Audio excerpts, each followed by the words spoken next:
Hello friends, ఈరోజు నేను ఎండుమిరపకాయలతో టమాటా పచ్చడి చేస్తున్నాను ఫ్రెండ్స్.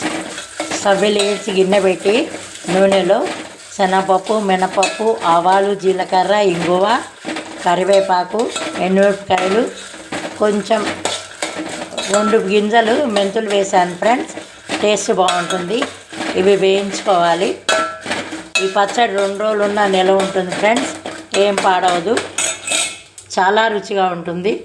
ఈ మిరపకాయల్లో కొత్తిమీర వేసుకున్న, కొద్దిగా పసుపు, టమాటాలు వేగుతున్నాయి.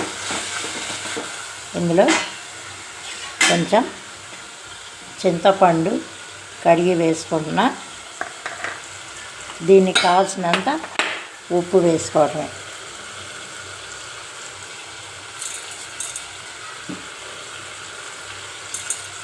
బాగా వాడాక దింపుకొని మొత్తం కలిపి మిక్సీ పట్టుకోవాలి.